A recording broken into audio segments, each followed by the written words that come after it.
Okay, here on day 30, we're going to be finishing up this project. We have Froyo to go, and I'm going to bring up my Excel version. I have it over here on the other screen. Pop it over here. So far, we've got our functions in there. Let's just review what we did here. Pretty basic stuff. Remember, all we had to do was figure out April, and then we copied it over. We're given that number. Cost of goods sold is equal to the strange function dealing with our margin. And just for keep it interesting here, Esther, what's the deal with these dollar signs? What's that mean? When I have that right there, what is that doing for me? The sticky something? Yep.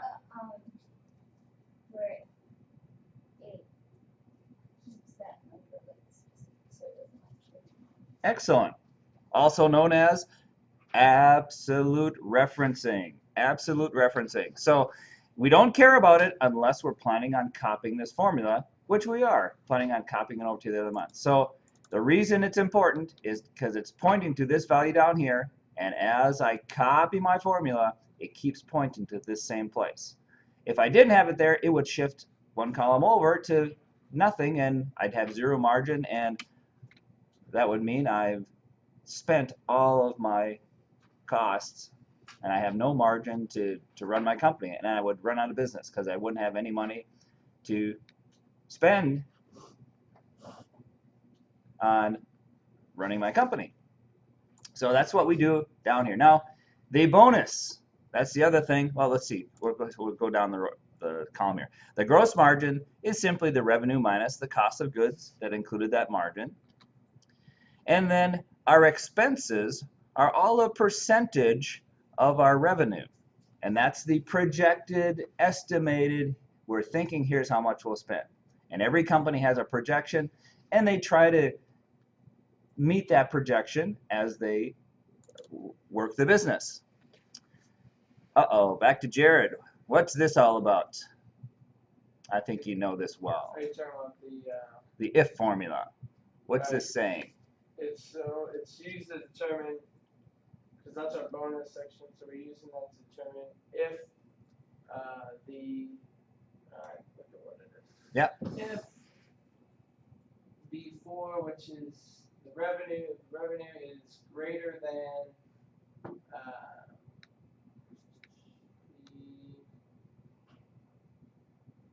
if it's greater than a certain amount of sales. Yep. Like we have 60,000. Yep.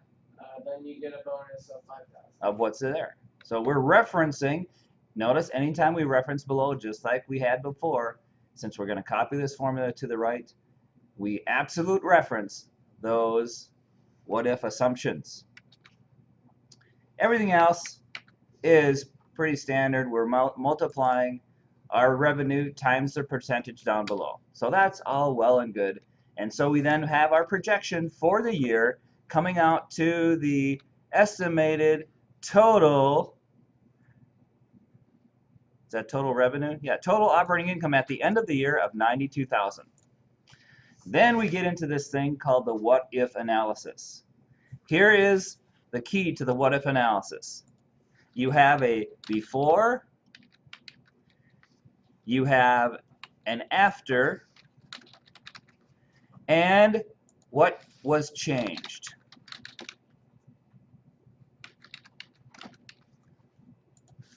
So we want to analyze something. And let's see what they analyze in the book. They want to look at the values before, and typically it's this is our very important value.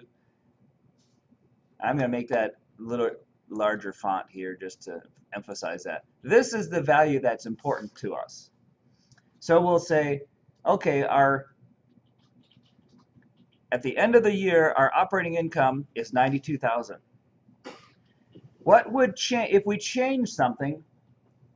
What would it be after that? The what if analysis is what change we made, what did it cause to change in our result? So let's see what the book has for a what if analysis. after we formatted our dates and numbers, we jump down to our what if analysis. Keep going here. We'll come to the chart here. We did our chart. We'll come back to the chart here. I want to get to the what if analysis part. Where it is that?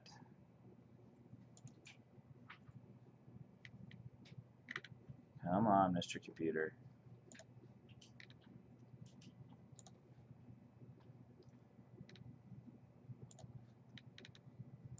They modify the chart. Did I miss the what if analysis part?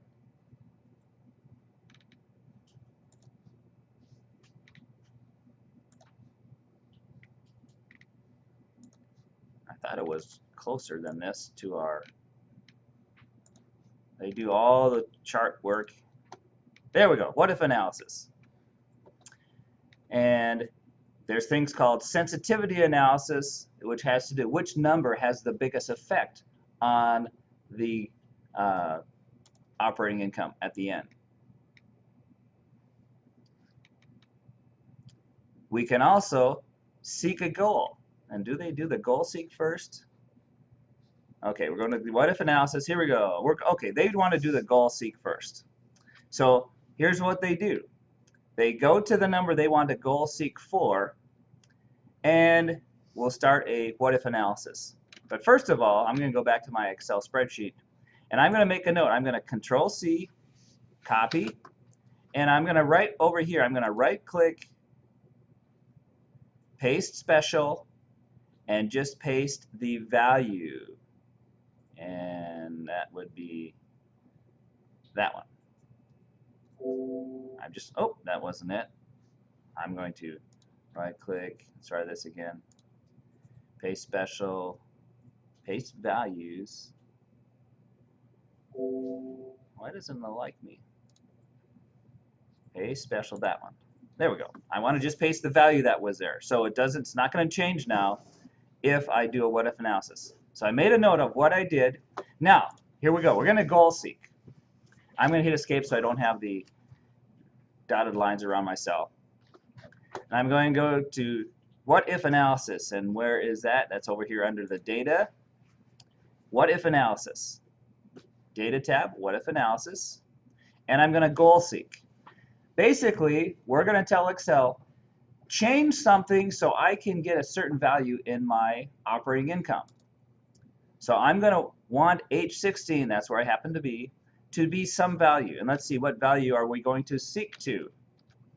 And in the book here, we're going to seek, what would it take to get an operating income of $100,000? So in my goal seek here, I want Excel to figure out what will get me to $100,000. So I put $100,000 there. That's the goal I'm seeking. But we have to tell Excel, okay, what cell should I change to try to get there? And they want us to seek on cell B23. We want to see if we change B23, what value does it need to take to get us to 100,000? So I go back to Excel. Where did Excel go? There we go. And we choose that particular cell. So put B23, and let me move this out of the way. B23 is, if we look here, it's a percentage in our table, and it won't let me go there because the dialog box is open. There we go. So I have to put B23. So I say, Excel, here over in my operating income, what would it take to get to 100,000? We have to tell it, change cell B23. Now, it's very important that I choose a cell that actually makes a difference. If I choose a cell like the date, Excel can change that forever, and it's not going to change my operating income. We have to choose a cell that's somewhere involved in a formula. So I choose B23, and now that I'm done with that, I can choose and see that, oh, it found a solution. Let's see what happened. Over here in B23, it changed kiosk rental to 8%. And let's increase the decimal on that just so I can see the exact value. It changed to 8.18%. So before was 92,788, after was 100,000 by doing the goal seek. Oh, sorry, didn't mean to put it there. After was 100,000, and what changed was kiosk was changed to 8.18%. But what I forgot to do was say, well, what was my kiosk rental before? Do you remember what the kiosk rental was before this?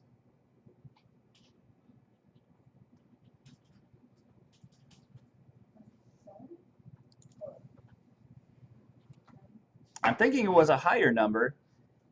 Otherwise, our operating income would have been lower. Was it 10%? And that's something I forgot to keep track of before I did my what-if analysis. Let's go back to 10%, and I'll see my operating income go back to the 92,788. So I'm going to say kiosk went to 8.1%, and in the before, kiosk rental, the kiosk percent was 10%. And that's something that I should have made a note of before I let Excel do its thing. I'll make a note of, okay, we're planning to let Excel change kiosk percent. Let's see what it was before, and then we'll let Excel figure out what it takes to make it 100,000. Now, I could have done this by myself. Just by experimenting here, I could say, let's see, we want more operating income. Let's change to 9%. Oh, it goes up a little bit more. Let's change to 8%. Oh, it's up a little more. I have to enlarge the cell to see. Oh, it's up a little higher. I could have manually kept guessing until I got exactly 100,000. But we let Excel do the work rather than us guessing and guessing and getting closer and closer. We just say, Excel, let's get this to be 100,000. Let's do that again. I select the cell that I want to be 100,000, and I figure before I'm going to do it, I'm going to ask Excel to figure out this value, change that cell. So I go Data, What If Analysis, Goal Seek. I'm seeking 100,000. Changing cell B23. I could click on it and it puts B23 in there. And then I click OK.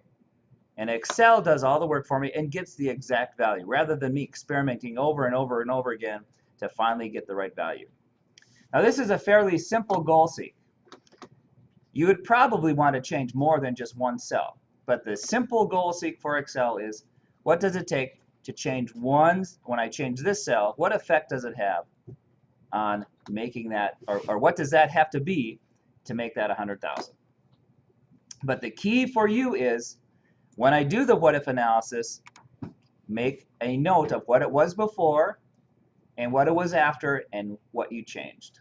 So the proper what if analysis paragraph would be changing kiosk rental percent from 10 to 8.18 resulted in operating income increasing from 92,788 to 100,000. That is the what if analysis that would mean something to an accountant. If you simply say, oh, 8.18% gives us 100,000 operating income, that's half the what if analysis. They need to know, okay, how did you do that? Oh yeah, we changed kiosk rental. So then your company would say, okay, can we do that? Can we change our kiosk rental percent? And someone would have to go out to the stores and say, hey, could we reduce our kiosk rental costs by 2.62%, 2.72% to get us that savings, because we need to make that 100,000. That would be a basic business decision. And then they'd come back and say, wait a minute, we can't quite do that much. We can get down to 9%. And then they'd have to go back to the board or to the people in the other departments and say, hey, marketing, Can you reduce your number so we can achieve a better operating income at the end of the year? And that you would do that in a meeting, and the guy sitting there with the Excel spreadsheet could say, okay, that's reasonable.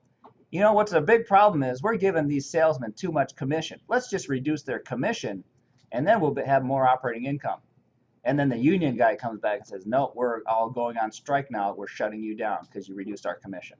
And that's what happens in a real business. You're trying to reduce your costs, and up in the boardroom, they have tables like this. And of course, they're doing something more complex than a simple one-by-one. They do a whole combination of this, and they hire people, pay them big amounts of money to do this analysis for them and say, oh, what is our competition doing?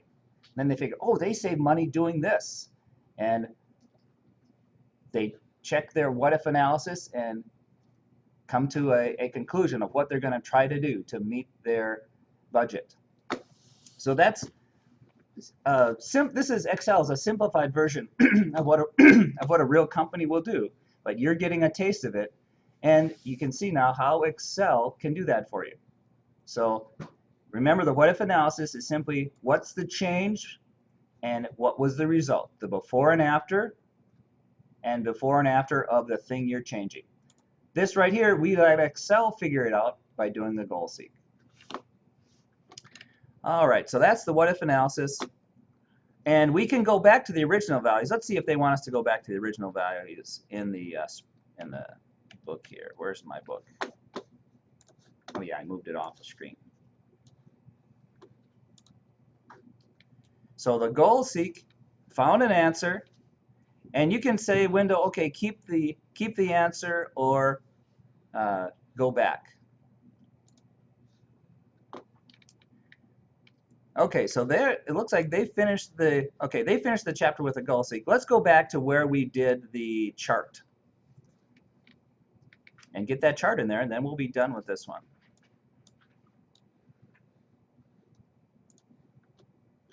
And let's see, it's down around EX maybe 180.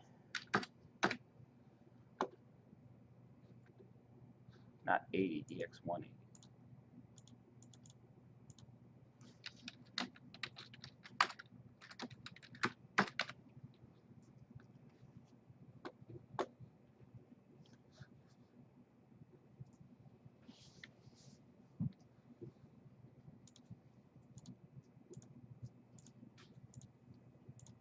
We're doing a clustered column chart, and it's the different months.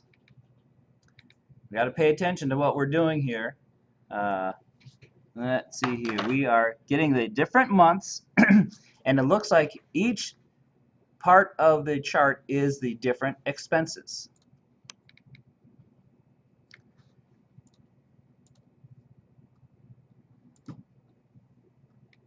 Okay, so we're done with the formatting. They explain the clustered column, and then they're going to go do it. Okay, here we go.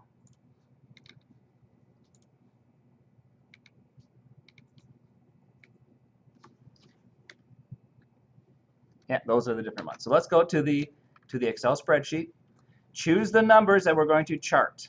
I'm going to zoom out a little bit. We want to chart these expenses. So I select through those.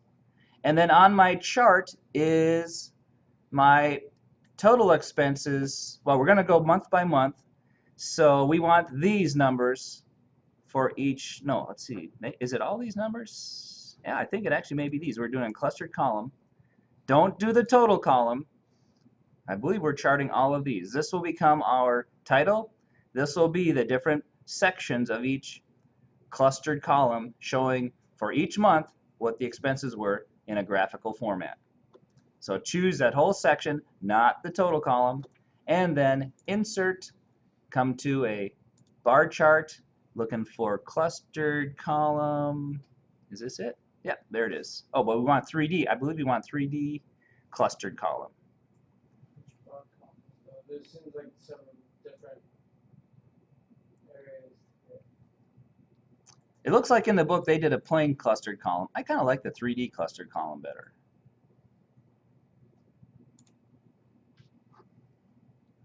And Let's see what various variations on that chart. We have the key at the top, the key at the bottom. Let's see which one is most easily understandable by someone in a meeting. Here, the colors, explaining the colors at the bottom. They don't have one where they have the labels on the bars themselves so much. I'll let you choose the style that you feel shows the best. I'm going to go with the black background, I think. That one's too busy. I think I like that one. Oh, but it doesn't have, oh, I missed something. I missed the names of the months. Let's see if we can get the names of the months in there instead of 1, 2, 3, 4, 5, 6. I'm going to delete this chart and start over here. I'm going to do the months and control select the numbers. Let's see if that comes out better. Let's try a clustered column. Let's do the 3D again here. Oh, it's not coming out right.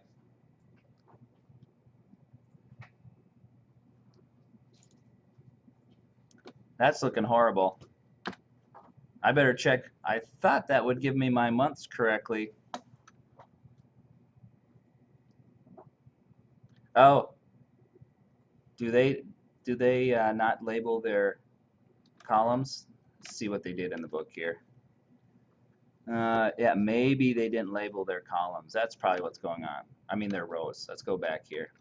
Let's try just the months and the numbers. Now let's see if it comes out right. There we go. Just the months and the numbers.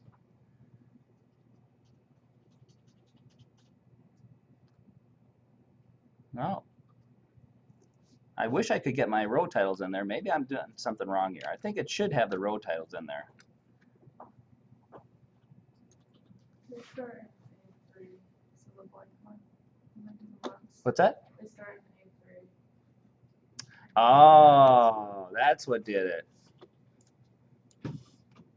If I don't include that column, it ignores those. Let's try this then. Control.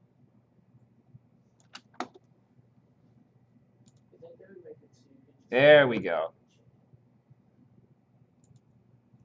So because I only selected the months without the blank month, it ignored that row. Say, oh, I don't know what to do with that, and threw it away.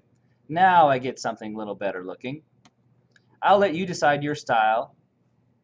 I kind of like that style. And I believe they put it on a separate sheet. So I right-click my chart and move chart to a new worksheet, and we'll call it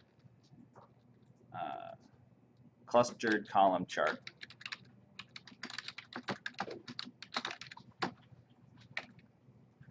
And now on that separate sheet, I'm going to give it a title by double-clicking my title and changing the text to be projected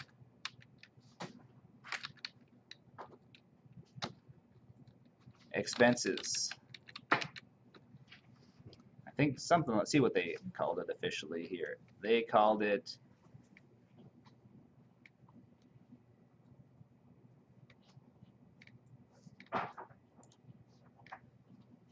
six-month projected expenses. 6 month. And that title is kind of small. In a meeting, they're not going to be able to read that very good. I'm going to change that chart title size here.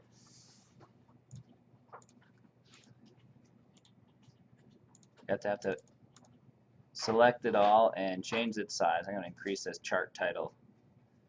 Let's try 28. There we go. A little better. I'm going to make it even bigger. I like to be able to see my titles of my charts. I wish I could see those numbers better, but that's going to mess a lot of things up. So this, at least graphically, they can see that expenses go up July and August. Now this can be a little deceiving though. Someone will say, wait a minute, our expenses are high in July and August. We got to cut those expenses. Well, the reason the expenses are high is because our sales are high. Our expenses are based on our projected sales. So you can't just say, okay, let's concentrate on cutting our expenses here, you're probably doing better there, because remember, your expenses are projected as a percentage of sales. All right, so we have a lovely chart. Let's rename sheet 1 to be, what do they call it in the book here? We're going to give it a better name than sheet 1. Let's just call it projected sales analysis. Click on the sheet tab, right click, rename, projected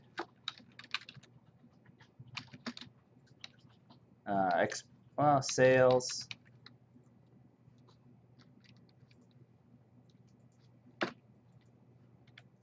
giving a decent title. I have an extra sheet there. Do they do more with what if analysis other than a goal seek? Because there's more you can do. Maybe that's all we need to do. So they view the chart. You can split the window into panes when you're viewing things. I'm going to skip that part. Unfreezing columns and rows. I think we're good. So we have that projected sales. We have the clustered column on a separate sheet with a readable title. And we'll jump then to the homework part to give us a little more practice without them helping us step by step the whole way. Any questions about what we've done? Made a nice little chart, and I think you're getting a good handle on making a nice accounting table, making it look nice once you have the numbers correct, and then adding a meaningful chart with a meaningful title. What if analysis is the trickiest part there. There's the if formula, the what if analysis. Did we do any conditional formatting in this table? Is there a possibility of doing any conditional formatting? Have you ever seen, or would you expect something? Sometimes in charts, whenever there's a negative number, when you're dealing with dollars, you might have a conditional formatting of turn any negative numbers red. Well, we're not doing that here, but that's, you know how to do that. You could just select all, you could actually select the entire chart and just say, when it's less than 0, turn it red. Right now, if it's 0, I don't think we have any negative numbers. So the only place we have close to negative is where we get the 0 bonus. All right, so save that, and that's ready to upload. We'll head on to then the homework for this part, and let's check what the homework is. If I look at my assignments, I see the homework is EX208-3. EX208-3. So let's check on page 208 and see what they have for us to do there.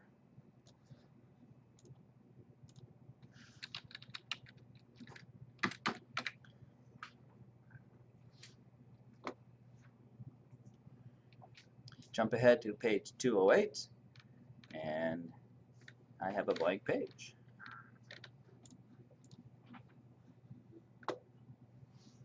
Here it comes.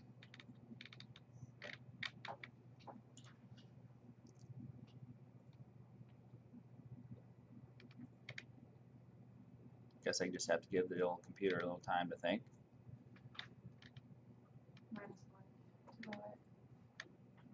Oh, it is a blank page. Well, did I give you the wrong number? Maybe it was EX20. What page is this? Gave it the wrong number to the assignment here. There we go. EX206-3. Oh yes, it is a 6. Sorry. EX206-3. Calculate transportation costs given a new vehicle. Look at that. They give us what the table should look like. And do they give us the formulas? They even give us the formulas. But we're looking at a hybrid car versus a gas car.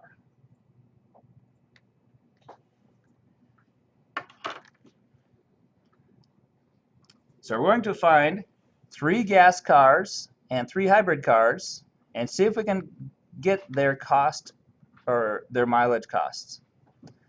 So we have 5 people in the room and 6 types of cars. So how about this?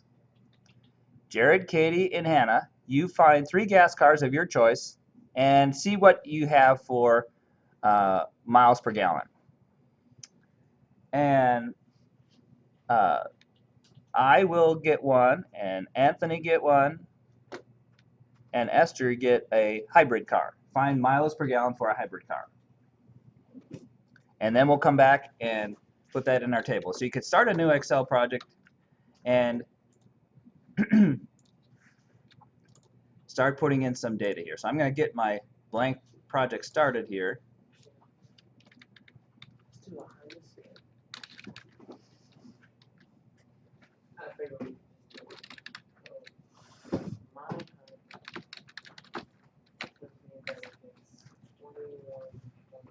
So we'll make some notes here. And let's look up hybrid car mileage. And right now we'll do like the government does and just assume electricity is free. They like you to think that. They're ignoring the cost of electricity. But for now, let's simplify it. Let's just assume electricity is free and just look at the cost for gas. They think that windmills are free and the wind is free. It doesn't cost anything to put up those wind towers and maintain them. Assume that's all free. Do a search for a hybrid car and pick a model. There might be one place that has all the information. I did a search for hybrid car mileage, and I found gas mileage of hybrid vehicles.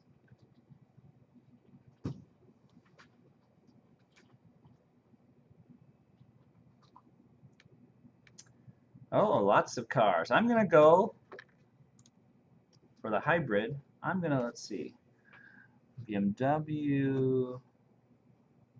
There's an Acura.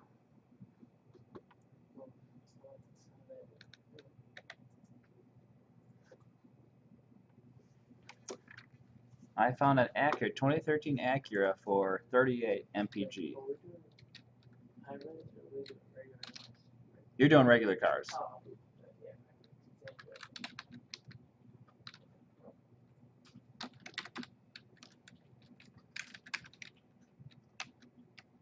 And I found a mileage for that guy is 38 combined.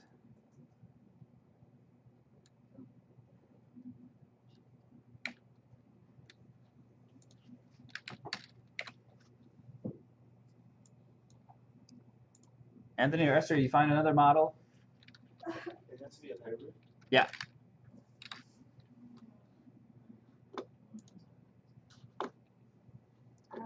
I thought they'd be higher than this. The hybrids? Yeah. Is the Bugatti a hybrid? I don't know. I just did a search for a hybrid car mileage, and I found a site that listed multiple cars.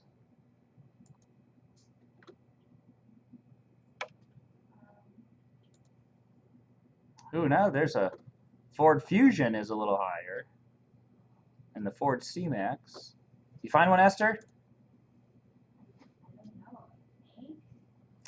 Hondas are doing a little better than the Acuras. I found a Honda Insight 2013 42.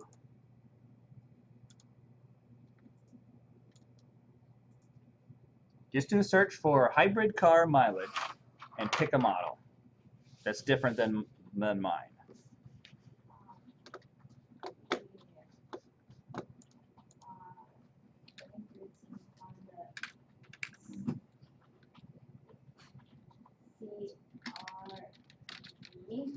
CRB?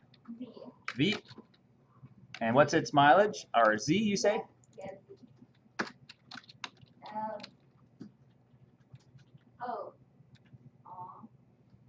thought it was the other. Oh, this one's 39. 39, that's not bad. What'd you find, Anthony? Pick another model. Okay, 2015 BMW 228i. Mileage? 22. All right, so we'll come to our gas mileage here. Let's start filling in our table. Then we'll get our cars in here because we'll be putting that right in our table that would look something like this. So I'll start this table and then we'll fill in our vehicle. So I'll go vehicle, MPG, and have 6 of them here. So here I have a vehicle, MPG. They want that. I might as well put that in column 1. So I'm going to select those and drag them over. I'm going to, let's see, we have our hybrids listed last. So I'm going to select these 3 and insert 3 above. See the little trick I did? If I have 3 cells selected and I do an insert, it will insert 3 rows by 3 rows selected. So what are our gas mileage vehicles? What do you have, Jared? For a Honda CR-V 2010, there would be about 21.3 miles, or just 12 months. 21? Yeah, 21. Okay. Katie? For Dodge, yeah. I don't think it was 29. 29? Anna? For Chevy Malibu, I had 27. So everything better than the BMW hybrid except for the Honda. But I bet they have definitely more power and zip. Pay for that. Okay, so there's the start of our table. Now they want us to calculate fuel costs for a month, a year, and for 3 years. Here's our assumptions that we're driving 400 miles per gallon per month, and let's just put in current price of gas. I guess they leave that for us to research. So down here, the assumptions table, miles per month, 400, and dollars, or just price of gas, price per gallon. We get to choose what it currently is. Should we say $2? Is that what it's currently at? About 189. $1.89. We'll do exact 1.89.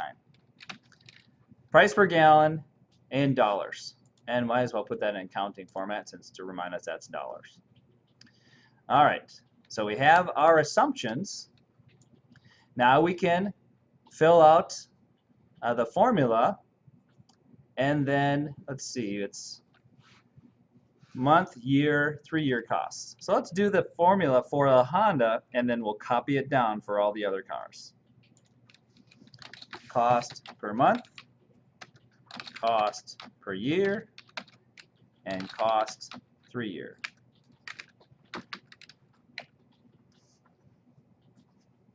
Our assumptions, when we refer to them, will be absolute reference. All right, Anthony, what should my formula be here for cost per month for a Honda?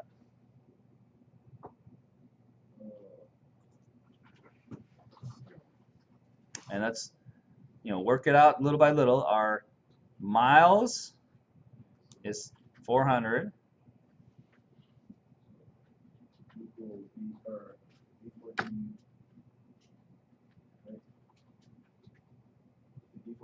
Okay, B14, and make sure to hit the F4 to put in absolute reference, because we'll be copying this formula to other places. And we want to not move the 400 reference. What do? We're driving 400 miles. And we have to figure out, okay, 400 miles times how much is it going to cost per mile? Or how many gallons we're going to spend, and then multiply by prices per gallon.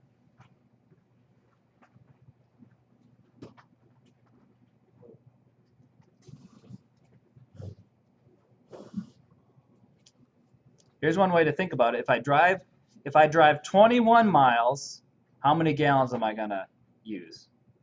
1 gallon. If I drive 42 miles, how many gallons am I going to use? 2 gallons. So when I divide by my miles per gallon, that gives me how many gallons I'm using. So divide by my miles per gallon, and then multiply it by how much gallons are, and absolute reference that one with the F4. So 400 miles, that means I'm spending about 5 times 5 gallons for every 100 miles, which is about $10. So I should have something about $40. Let's see what I get. 36. Yep, so I have, calculation looks right. Now we could get the cost per year now. Now everything else is a lot easier. Esther, what's the cost per year? Oh, wait, I was gonna ask about this. Oh, sorry. There's the formula, is how much miles I'm driving divided by my miles per gallon. That gives me how many gallons I've used, and multiply that by how much a gallon costs. So now cost per year, I don't have to do any more dividing again. I just base it off of my cost per month, which would be, what's my cost per year? If I know the cost per month, Oh, then times 12. yeah, yep, 12 times that one. I don't have to worry about the dividing thing again. We let Anthony do the hard formula, and we got the easy one. And the cost per year is the cost, cost for 3 years is the cost per year times 3. So easy formulas for those other two. And because I used absolute referencing, when I fill handle down, all my other formulas come out right, because they keep referring to these numbers, not to a number moved down.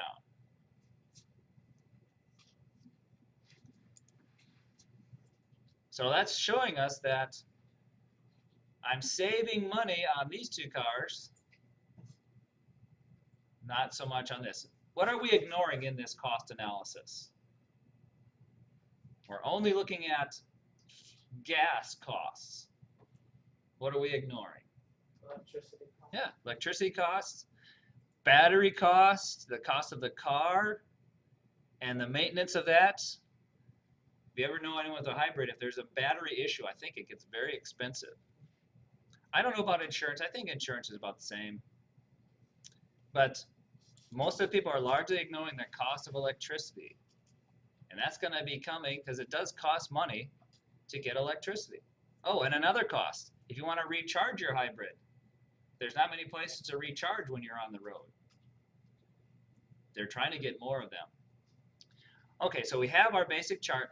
Let's fancy it up, and then we'll end there, and on Wednesday we'll do the what if analysis. We'll spend time thinking about the what if analysis, like price per gallon or other factors. But let's pretty this up to look something like, well, we don't, you don't have to use those colors, but make it look nice. Put your assumptions in a distinctive color so you can see that that's a table, special table. So something like this. Come to the assumptions table. I'm going to just give it a little background color. Maybe I kind of like green. We're working about green here, so green's a good color. I'm going to give a border around it. Nice thick border around that assumptions table. And since it's assumptions as a title, I'm going to bold it. I'm going to indent these since they're part of the assumptions. I'm going to bold my titles across the top, or maybe I'll just do my cell style, make that a heading. Let's try heading 1 style. My models, I'm going to make bold and indent. And let's see, what did they do? They did they like the alternating colors or shading on those rows. I'm going to show you something, a quick way to get the alternate shading without having to manually do it. I can go to Format as Table and choose one of these formats that has a heading.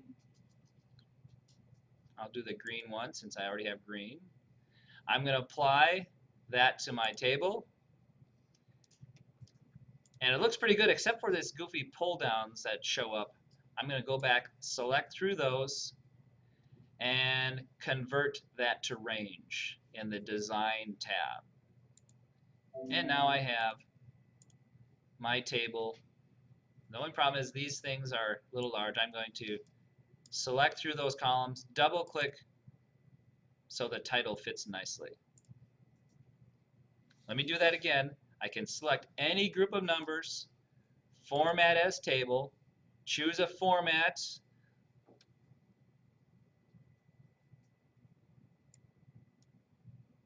apply the format, come back to that top row and do convert to range. And I get a decent table. I want to go back to my alternating colors on each row. Format, select off, go back to that first row, convert it to range. Hey, my alternating colors did come back. That's irritating. Looks like I have to remove my shading and then try coming back here. See if it'll let it happen again. Format, alternating colors. Well, that's weird.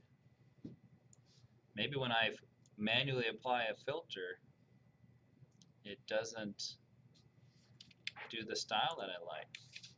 I can undo all my application here. There we go. All right, we'll stop there and we'll come back Wednesday and analyze this with our Whatif analysis and see if they want us to do a chart or something. Save that, and that will be your last name, EX206-3. Last name, EX206-3.